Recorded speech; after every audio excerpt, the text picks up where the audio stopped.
Stop. Not a sound.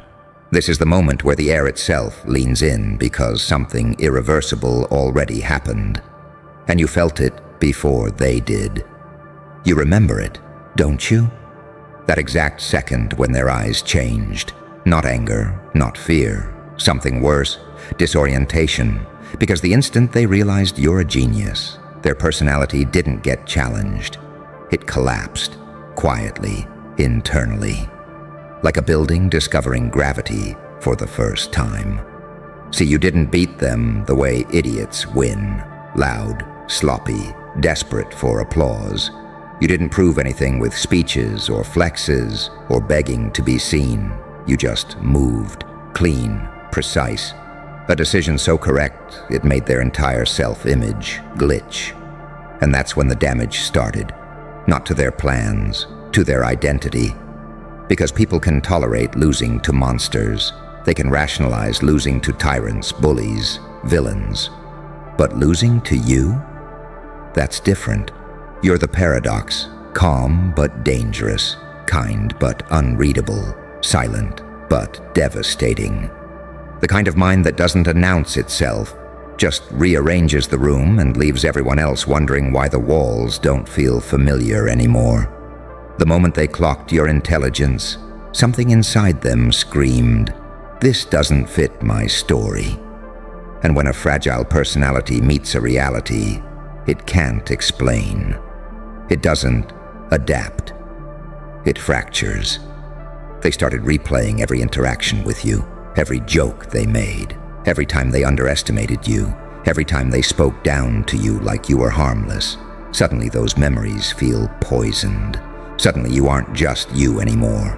You're a mirror they can't look into without seeing how shallow they've been living. That's when the collapse begins. Watch closely. They don't confront you. They don't challenge you directly. No. People only attack head-on when they think they can win. When they realize you're a genius, they switch tactics. They rewrite reality to survive the humiliation. They tell themselves you're lucky, obsessed, too intense, probably unstable. Anything to avoid the one conclusion that would annihilate them, that you're operating on a level they can't even map. This is where your power actually comes from, not from intelligence alone, but from what intelligence does to fragile egos. You see, genius isn't just about being smart. It's about unpredictability, about seeing patterns they don't even know exist, about moving through chaos like you were built there. You learned to think in the dark. You sharpened your perception in silence. While they were busy performing personalities, you were studying structure. That's why your growth looks unnatural to them. That's why your calm terrifies them. Because you didn't become this by accident. You were forged here. Pain taught you compression. Betrayal taught you observation. Isolation taught you strategy. You didn't break when life turned cruel. You learned its language. And here's the sick, beautiful part they'll never admit. A part of them knows you earned this. That's what really breaks them. Because if your intelligence came from suffering, discipline, restraint, and evolution, then their comfort, their shortcuts, their borrowed confidence suddenly looked cheap, hollow, unprotected. And now they're standing in front of someone who walked through hell and came back mentally armored. So their personality does what weak systems always do under pressure. It collapses inward. They start contradicting themselves, acting erratic, over-explaining, underperforming. Their confidence flickers because it was never rooted in depth, only comparison. And you just removed yourself from the comparison game entirely. You didn't outshine them, you outgrew the scale. That's why they obsess in secret, why your name shows up in conversations you're not in, why your silence feels louder than their noise. Because once someone realizes you're a genius, they can't unknow it. And every time they see you move with restraint, every time you don't react, every time you let chaos pass without flinching, it reinforces the truth they're trying to suppress. You became the living proof that intelligence paired with emotional control is unstoppable. You're the saint who learned to think like a psychopath when survival demanded it. The angel who understands demons better than demons understand themselves. The mind that doesn't chase power because it attracts it. And they feel that. That's why they malfunction around you. That's why their jokes miss. Their confidence slips. Their persona glitches. You didn't attack them. You simply existed accurately, and accuracy is lethal to illusion. So don't shrink. Don't soften. Don't explain yourself to make them comfortable again. That comfort was built on a lie anyway. Let them collapse. Let the old dynamics die. Let their personalities shed like cheap skin. Because you didn't become a genius to be understood. You became one because pain demanded evolution, and you answered. And now the room knows it. They know it. Even if they'll never say it out loud. Good. Stay right here, because this part is where it gets dangerous for them. Once their personality collapses, they don't rebuild stronger. That's a myth weak people tell themselves. They rebuild defensively, smaller, narrower, more brittle. Because now everything they do has one invisible goal: protect themselves from you. Watch the shift. It's subtle, but it's there. Their laughter gets forced. Their confidence turns theatrical. They suddenly need witnesses, validation, noise. Because silence is where your presence lives, and silence reminds them that you didn't need approval to evolve. You did something unforgivable in their world. You stayed calm while they unraveled. That calm, that's not peace. That's containment. That's a mind that's already fought wars internally and learned when to conserve energy. You don't rush. You don't flinch. You don't overreact. And that terrifies them, because every reaction they have is emotional, impulsive, self-soothing. Yours is calculated, measured, surgical. They start second-guessing every move around you, not because you threaten them openly, but because they can't predict you. And unpredictability backed by intelligence feels like standing next to a loaded weapon with no safety. You don't posture, you don't warn, you just understand. That's the real fracture point. See, people don't collapse when they meet someone smarter. They collapse when they meet someone who sees through them effortlessly. You don't just read rooms, you read motives. You don't just hear words. You hear insecurity leaking through tone, timing, hesitation. You see the child behind the mask, the fear behind the bravado, the hunger behind the arrogance. And you never announce it. That restraint is what makes you lethal.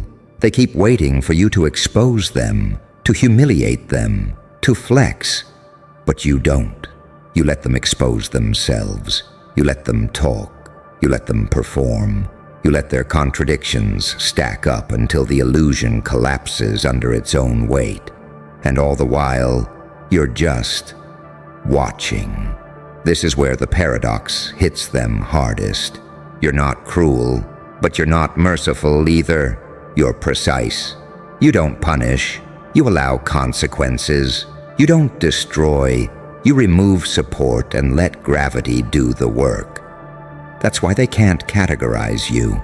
You don't fit their moral binaries. You're not a hero, not a villain. You're something worse for them, someone who understands both sides and isn't owned by either. You can be warm without being weak, cold without being empty, kind without being controllable. You learned balance in hell, and hell taught you something most people never learn. Suffering isn't meant to break you. It's meant to compress you into clarity. Every betrayal refined your perception. Every loss sharpened your instincts. Every lonely stretch trained you to rely on internal structure instead of external reassurance. So when they finally realized you're a genius, it wasn't admiration they felt. It was threat detection. Their nervous system picked up on it before their ego could translate it. Something in you doesn't seek dominance, but it renders dominance irrelevant. And that's catastrophic for personalities built on hierarchy, comparison, and validation. They start projecting, calling you arrogant while you stay silent, calling you manipulative while they scramble, calling you dangerous while you do nothing. Because if they can label you, they can reduce you. If they can reduce you, they can survive you. But here's the problem. You're not playing the same game. You stopped needing to win a long time ago. You moved beyond reaction, beyond approval, beyond proving yourself. You operate on alignment now, actions matching internal truth. And alignment is terrifying because it doesn't bend under pressure. You don't rise emotionally when they panic. You don't shrink when they posture. You don't explain when they accuse. You just remain, stable, observant, untouched. And that's when they realize the final soul-crushing truth. They can't control you because you already control yourself. That's the difference between intelligence and genius. Intelligence solves problems. Genius changes the environment. Your presence alters dynamics. Your silence rewires conversations. Your restraint forces people to confront themselves. You don't chase power. Power follows pattern, and you understand. So let them spiral, let them rewrite stories, let them cling to narratives where they're still the center. Because deep down, they know the moment they realized you're a genius was the moment their old identity died. They just haven't found the courage to admit it yet. And you don't need them to. You're already moving ahead. Quietly, deliberately, while they're still trying to patch together a version of themselves that can exist in a world where you see everything. And here's where it goes from uncomfortable to irreversible. Because once someone's personality collapses in the presence of a mind like yours, they never go back to who they were before. They can pretend, they can perform, they can put on upgraded masks, but the internal damage is permanent. A crack has formed in the story they told themselves about who they are. And every time they see you, that crack whispers. You become a reference point they didn't consent to. They start measuring themselves against you without wanting to. They catch themselves thinking, what would he see here? Would he notice this? Did he already know? And that thought alone is humiliating. Because genius doesn't just outperform, it haunts. It lives rent-free in the subconscious, questioning every decision they make afterward. That's why they become erratic. One moment overly friendly, next moment distant. One day praising you, next day subtly undermining you. They're not being fake, they're being unstable. Their inner hierarchy is scrambled.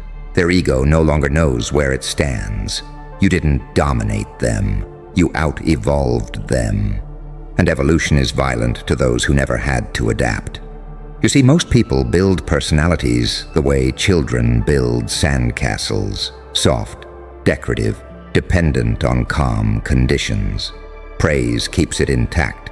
Familiarity keeps it standing. Comfort keeps it untested. But you built your mind under pressure, under scarcity, under silence, under betrayal. Your structure isn't decorative, it's load-bearing. So when chaos enters the room, you don't panic, you don't posture, you don't scramble for control. You lean back and observe, because chaos is where your thinking gets sharper. And they feel that difference so instantly. Their nervous system clocks it. Something in you is comfortable where they disintegrate. That's when the saint-psychopath paradox fully activates. You can be compassionate and ruthless without contradiction. You understand pain because you lived it, but you don't let it make decisions for you anymore. You can listen without absorbing. You can see suffering without drowning in it. You can walk away without needing the last word. That balance breaks people. Because most personalities are built on extremes, all light or all dark, all kindness or all cruelty, all emotion or all logic. But you learned to integrate. You learned when to soften and when to sharpen, when to feel and when to calculate, when to give grace and when to withdraw oxygen. You don't lash out, you withhold access. And access was the drug they didn't realize they were addicted to. They were used to being able to provoke reactions, to trigger insecurity, to dominate conversations, to feel important by comparison. But with you, none of it works. You don't bite, you don't chase, you don't react on cue, and suddenly their old tools feel useless in their hands. That's when resentment forms. Not loud resentment, not obvious hatred, quiet resentment. The kind that pretends to be indifference. The kind that says, "I don't care," while checking your movements, your progress, your trajectory. The kind that needs to believe you're flawed because accepting your clarity would require them to confront their own confusion. They start searching for cracks in you, for scandals, for emotional leaks, for moments of weakness. But what they find instead is restraint, consistency, depth. You're not perfect, but you're coherent. And coherence is terrifying in a fragmented world. You don't contradict yourself under pressure. You don't abandon your values when it's inconvenient. You don't need to reinvent your personality every room you enter. You know who you are, and that's the final blow to their psyche. Because a personality collapse isn't about losing status, it's about losing orientation. They don't know how to position themselves around you anymore. Above you feels delusional, beside you feels exposed, below you feels humiliating. So they oscillate, they glitch, they burn energy just trying to stabilize. Meanwhile, you conserve. You move with patience because you understand timing. You speak when it matters. You stay silent when it's strategic. You don't rush outcomes because you know momentum favors those who can wait without rotting. You've already survived the worst part of the story. That's why their panic looks loud and your calm looks heavy. That's why they mistake your stillness for arrogance and your focus for threat. That's why they say you've changed, when in reality you've just shed what was never you. You didn't become colder, you became clearer. You didn't become darker, you became more honest. You didn't lose empathy, you learned boundaries, and boundaries are devastating to people who relied on your confusion. So let them collapse, let them spiral, let them talk themselves into knots, trying to explain you away. Let them build narratives where you're the problem, the anomaly, the disruption, because deep down, they already know the truth they'll never say out loud. The moment they realized you're a genius wasn't the moment you rose. It was the moment they fell. And you didn't even push. And that's the part that keeps them awake. Because there was no villain move they could point to, no obvious betrayal, no dramatic confrontation, no moment where they can say, "That's where he crossed the line." There's just this quiet before and after split in their memory. Life before, they saw you clearly, and life after they couldn't unsee it. After is where the damage lives. After is where every conversation feels staged. After is where their confidence needs rehearsal. After is where they start scanning rooms for threats that don't exist, except you do. Not as an aggressor, as a constant, as a variable they can't eliminate or predict. You became a psychological landmark. And landmarks don't move. People move around them. They start censoring themselves in your presence, catching thoughts mid-sentence, editing opinions, softening claims. Because something in you doesn't argue. It evaluates. And being evaluated by a mind like yours feels like standing naked in front of an X-ray. No theatrics, no drama, just quiet comprehension. You're not impressed easily. You're not intimidated easily. You're not fooled easily. That combination is lethal. So they overcompensate. They talk louder. They name drop. They exaggerate achievements. They turn small wins into mythology. Because deep down, they know the truth. If you ever bothered to apply your full attention to them, the illusion wouldn't survive 5 minutes. And you don't even need to do that. Your power isn't effort. It's presence. You learned long ago that the most dangerous people in the room aren't the loudest. They're the ones who don't need to announce themselves. The ones who let others reveal patterns. The ones who understand that information always leaks if you give it time. The ones who know patience is not passivity, it's positioning. That's why their personalities keep collapsing in layers. First layer, denial.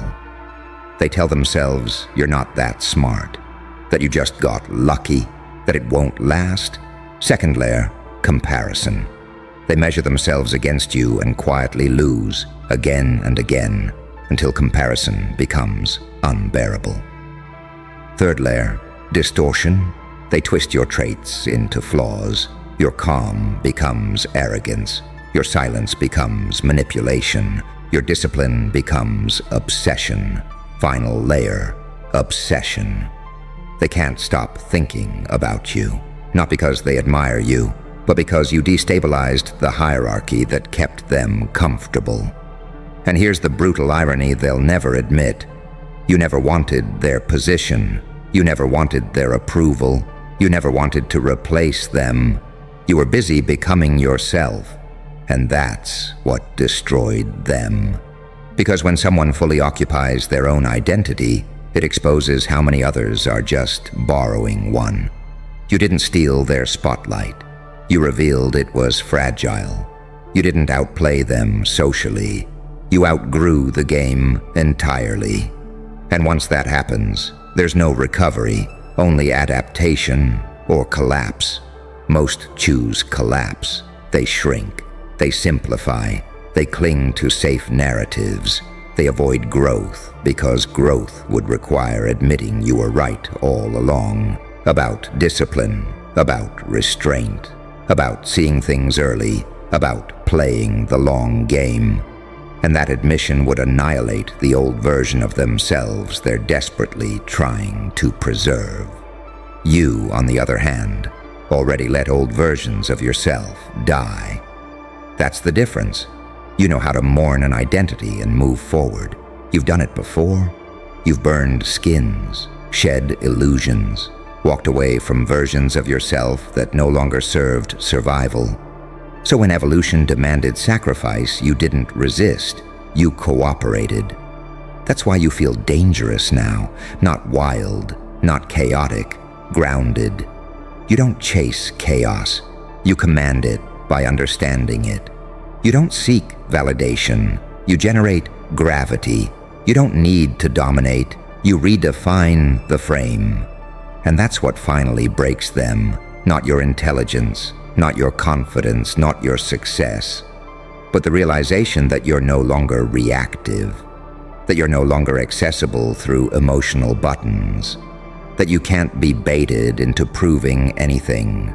They can't control you because you don't need them to see you.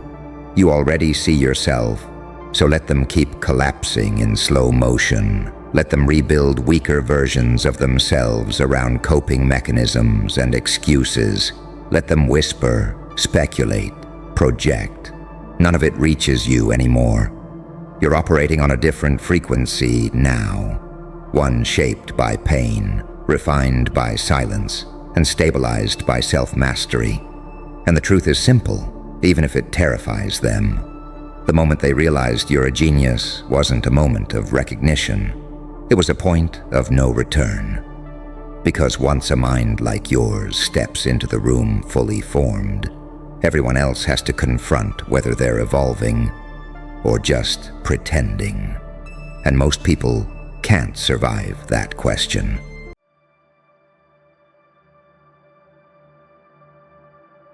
Stop breathing for a second. Not because I asked nicely, because something in you just felt the air change. Yeah, that's it.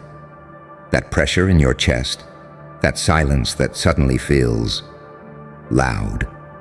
That's the sound of every room you were never supposed to survive going quiet at the same time. Who the hell thought you were stoppable? No, don't answer. They already tried. Committees, councils, inner circles with candles and rules and old names, whispered like passwords. Lodges built on certainty. Rooms designed to decide outcomes before outcomes happened. They sat there, confident, comfortable, bored.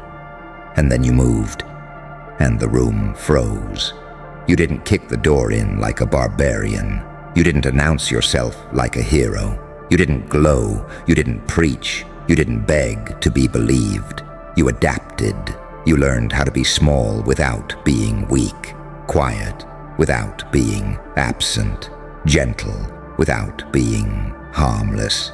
You let them mistake your patience for permission. That was their first fatal error. They thought light looks like innocence. They thought darkness looks like madness. They never considered the possibility that both could live in the same spine, that a saint could learn from a psychopath, that an angel could memorize the architecture of hell and still choose when to smile. You did. Every scar they handed you became a language. Every betrayal taught you timing. Every moment they tried to collapse, you only taught you where not to stand next time. You didn't evolve like they expected, slow, linear, predictable. You evolved sideways, erratically, unclassifiable. That's what scares them. See, systems are built to stop threats they can name: rebel, criminal, loser, genius, monster, savior. Pick one, label it, neutralize it. But you refused the label. You slipped between definitions, too composed to be dismissed, too unpredictable to be managed, too self-aware to be manipulated, too calm to be provoked. They can't agree on what you are anymore. And when the watchers can't agree, the watchers stop talking. That's the silence you're feeling now. Those lodges, the ones that used to hum with strategy and certainty, they're not chanting, they're not plotting, they're reviewing footage, replaying moments, asking questions that make people uncomfortable. When did it start? Did we miss something? Was this preventable? That last one hurts the most, because deep down, they know the truth. It wasn't preventable, it was inevitable. You were forged in pressure. They wouldn't last 10 minutes inside. You learned to make decisions while bleeding internally. You learned to trust your instincts after everyone else proved unreliable. You learned that morality without power is decoration, and power without morality is chaos. So you built something else, a moving balance, a controlled contradiction, a mind that can love deeply and cut cleanly, a presence that can soothe a room or destabilize it just by existing. You don't need to dominate to dominate. You don't need to shout to be heard. You don't need permission to proceed. That's why the rooms went quiet. They expected rage. You brought restraint. They expected collapse. You brought structure. They expected revenge. You brought precision. That's not cinematic. That's terrifying, because rage burns out. Precision rewrites hierarchies, and now they're stuck with a problem they can't solve out loud. Because if they admit you're unstoppable, they admit their systems failed. If they deny it, they risk underestimating you again. So they do what institutions always do. When faced with something superior and undefined, they pause, they wait, they hope time fixes it. But time has always been your weapon. You don't rush outcomes. You outlast resistance. You let people exhaust themselves trying to understand you, while you're already 3 steps ahead, watching patterns repeat like a joke you've already heard. You learned that unpredictability isn't chaos. It's freedom. It means no one can build a cage fast enough. And here's the part they'll never say out loud. They don't fear what you've done. They fear what you've become. Someone who can walk into darkness without losing their reflection. Someone who understands rules well enough to break them cleanly. Someone who can sit at the table or flip it and look calm either way. Someone who doesn't need validation because survival already proved the point. You're not the villain they can unite against. You're not the hero they can co-opt. You're the variable they forgot to account for. And variables don't ask for permission, so let the silence spread. Let the rooms stay quiet. Let the watchers whisper instead of declare. Every second they hesitate, you're consolidating. Every doubt they suppress sharpens your edge. Every unanswered question works in your favor. They thought you were stoppable because they mistook your humanity for fragility. They didn't realize it was the source of your adaptability. Your empathy sharpened your perception. Your pain refined your judgment. Your darkness gave your light credibility. You're not balanced. You're integrated. And that's why no one knows how to move against you anymore. Because the moment they do, they have to admit the truth they've been avoiding since the silence began. They weren't protecting the world from you. They were protecting themselves from what happens when someone like you stops asking for permission to exist.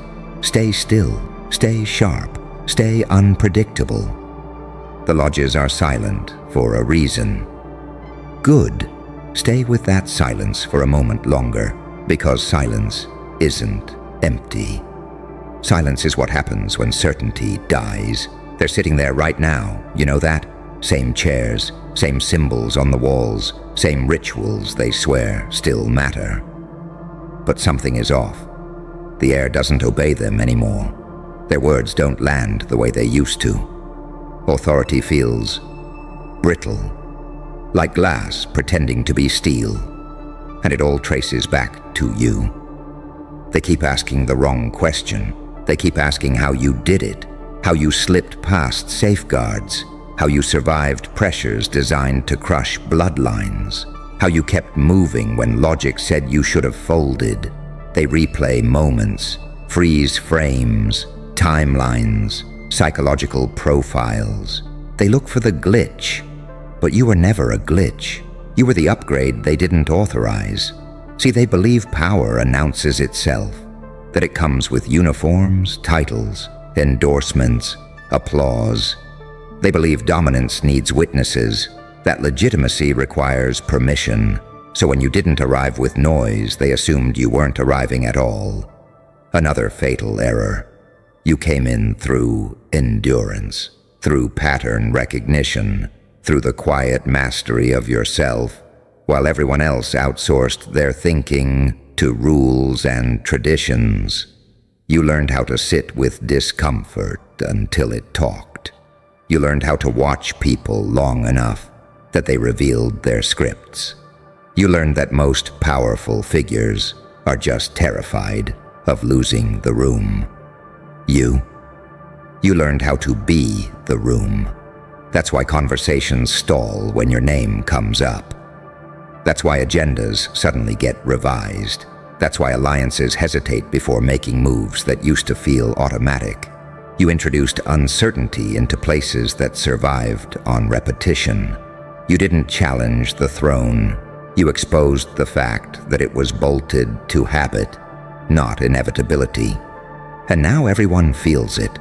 The ones who hated you are confused. because hatred requires superiority, and they're no longer sure they have it. The ones who underestimated you are embarrassed because their confidence now looks reckless in hindsight. The ones who secretly admired you are terrified because admiration turns into fear when it realizes it backed the wrong horse publicly.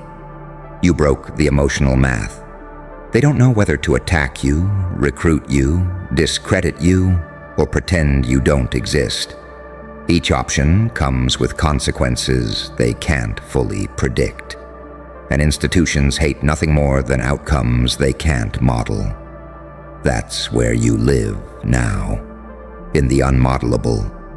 You've become proof that pain doesn't have to make you small, that trauma doesn't have to turn you feral or fragile, that discipline forged in darkness can outperform entitlement raised in comfort. You didn't become ruthless, you became accurate. You don't lash out, you choose. You don't react, you wait. And waiting terrifies people who need momentum to feel powerful. They used to believe time was on their side, legacy, continuity, inheritance. They assumed you'd age out, burn out, give up, sell out, soften. They assumed the world would sand you down like it sands everyone else. But you didn't sand down. You hardened selectively. You kept your curiosity, your humor, your empathy. But you stopped bleeding in public. You stopped explaining yourself to people committed to misunderstanding you. You stopped negotiating with forces that only respect leverage. That shift, that's the moment the lodges went silent.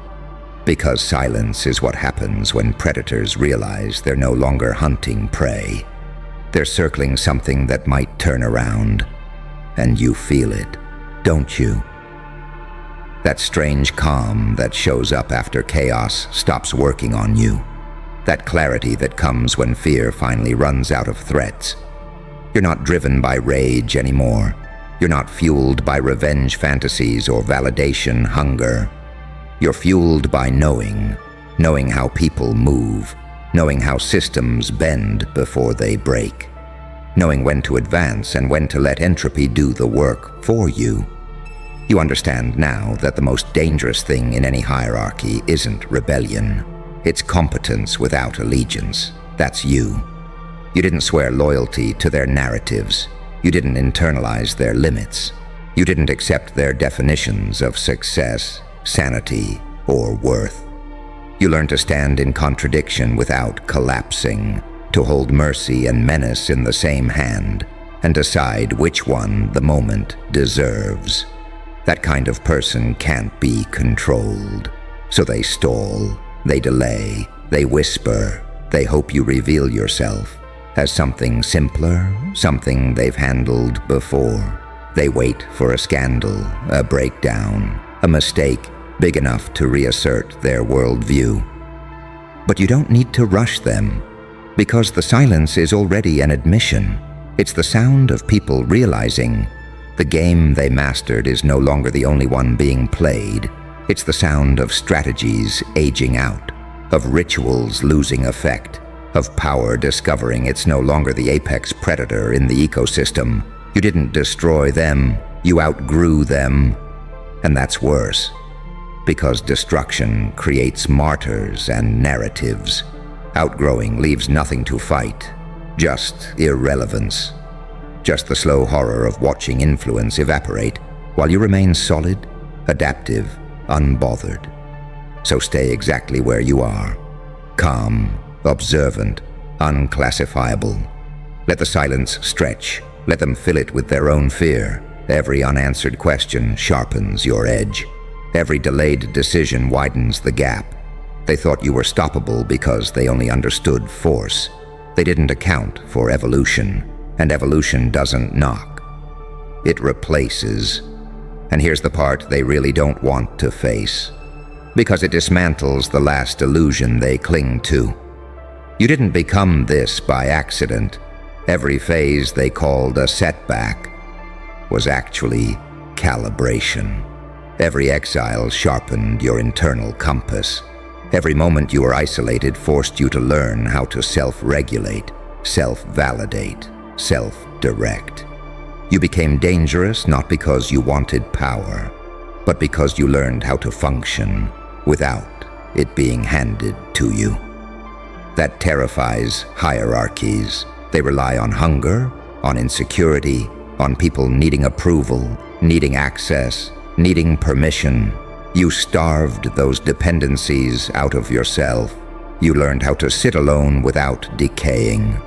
You learned how to endure boredom, silence, doubt, and suspicion without imploding. You learned how to let misunderstandings stand while truth worked in the background. Most people collapse when misunderstood. You refined yourself there. That's why their psychological tools don't work on you anymore. Shame slides off. Fear doesn't anchor. Praise doesn't intoxicate. Threats don't rush your pulse. You're not numb. You're regulated. You're not detached. You're precise. You feel everything, but nothing owns you. They can't provoke a reaction because you already processed the wound. And now they're dealing with the worst kind of opponent. Someone who understands both sides of the equation. You know what it's like to be powerless. You know what it's like to be underestimated. And you know exactly how people behave when they think they're in control. You've seen their tells. You've watched how confidence dissolves when plans stall, how moral language appears only after leverage fails, how loyalty becomes conditional when outcomes get uncertain. You've seen how quickly principles turn into strategies when pressure mounts. So when they look at you now, they don't see chaos, they see exposure. You're walking proof that their systems don't produce the strongest humans. Pressure does. That comfort breeds compliance, not capability. That the people they sidelined, mocked, delayed, and tested were the ones secretly developing range, depth, and autonomy. You're not impressive because you won. You're impressive because you didn't break when losing was prolonged. That's the kind of person history doesn't know what to do with at first. So the silence continues. Meetings end early. Conversations trail off. Decisions get postponed. The loudest voices suddenly sound cautious. The ones who used to dominate rooms now double-check their phrasing. Because somewhere deep down, a collective intuition is whispering the same uncomfortable truth. You're not reacting to the game anymore. You're operating outside it. You don't chase outcomes. You shape conditions. You don't argue narratives. You let reality outperform them. You don't seek revenge. You build positioning so clean that revenge becomes irrelevant. And here's the paradox they can't resolve. You're calm, and that scares them more than rage ever could. Rage can be baited. Calm can't. Rage burns fast. Calm outlasts. Rage wants witnesses. Calm doesn't need them. Rage exposes intent. Calm hides timing. You learned timing. You learned when to disappear and when to re-enter, when to speak and when silence does more damage, when to advance and when letting others self-destruct is the most efficient path forward. That's not madness, that's mastery. So let them sit with it. Let the lodges remain quiet. Let the watchers argue in private. Let the architects of control realize too late that the thing they feared most wasn't rebellion. It was someone who learned how to think independently under pressure. You didn't become unstoppable by trying to be unstoppable. You became unstoppable by refusing to collapse. And now you exist as a living contradiction to everything they taught, everything they promised, everything they said was the only way. You're not proof that they were wrong. You're proof that they were limited. That's why the silence isn't lifting. Because once a system realizes it can't contain, coerce, or define someone, it has only one option left. It waits and hopes you don't decide to move next. Stay aware, stay adaptive, stay unreadable. The silence isn't peace, it's respect disguised as fear. And you earned every second of it. And understand this, what you're standing inside right now isn't a pause. It's a recalibration forced by your existence. They're not silent because they're calm. They're silent because every move they used to trust now feels compromised. Old playbooks suddenly look childish. Strategies that worked for decades feel exposed under a new kind of scrutiny. Yours. You didn't attack their walls. You changed the terrain so walls stopped mattering. You made certainty expensive. That's the real crime, not defiance, not disruption. You made confidence cost something. You made arrogance risky. You forced people who thrived on inherited authority to confront earned competence. And they hate that comparison because they lose it. They can't intimidate you because you've already lived under pressure worse than their threats. They can't seduce you because you learned early that comfort is often a leash. They can't shame you because you survived being misjudged long enough to stop outsourcing your worth. You became sovereign internally. And sovereignty is contagious. That's another reason the rooms went quiet. They're not just watching you, they're watching how others respond to you. How people subtly adjust when you enter the frame. How attention shifts. How deference moves without instruction. How silence follows not because you demand it, but because people instinctively listen. Power recognizes power, even when it doesn't want to. You didn't announce dominance. You embodied coherence. Your words match your posture. Your decisions align with your values. Your patience signals capacity, not hesitation. People feel that alignment subconsciously, and it disarms them. Because nothing confuses manipulators more than someone who can't be rushed, baited, or fractured. You don't leak intention. You don't perform insecurity. You don't explain your strength. That makes you unreadable to those who rely on prediction, and now they're facing a dilemma they weren't trained for. If they move against you openly, they reveal fear. If they try to absorb you, they risk losing control. If they ignore you, you continue to grow unopposed. Every option carries loss. Every delay increases your leverage. So they hesitate. And hesitation in power structures is decay. You feel it when systems slow down, when rules become flexible only for survival, when exceptions stack until the framework no longer holds. You didn't break anything. You simply existed long enough, strong enough, consistently enough that the contradictions started showing. You became a mirror they couldn't shatter. Because you've already looked at your own shadow and didn't flinch. You faced the parts of yourself they pretend don't exist. The anger, the doubt, the hunger, the capacity for cruelty. And you didn't let it drive. You integrated it. You harnessed it. You turned it into discernment instead of destruction. That's the angel and the demon learning to share a nervous system. Most people pick a side and call it virtue. You built a synthesis and called it survival. That's why they miscalculated you. They assumed morality would weaken you, or that darkness would corrupt you. They never considered the possibility that ethics could sharpen strategy, and that shadow could provide clarity instead of chaos. You proved them wrong quietly, and now the silence is full of consequences. People are reconsidering alliances, questioning mentors, reevaluating narratives they swallowed because it was easier than thinking. You don't even have to speak for this to happen. Your trajectory does the talking. Your refusal to crumble rewrites expectations. You are evidence that resilience isn't loud, that power doesn't need theatrics, that evolution doesn't ask permission. They thought you were stoppable because they only understand force applied from the outside. They didn't understand what happens when someone builds strength from the inside out. layer by layer, scar by scar, choice by choice. You're not fueled by fantasy anymore. You're fueled by pattern recognition. You see cycles before they close. You sense shifts before they announce themselves. You trust timing more than impulse.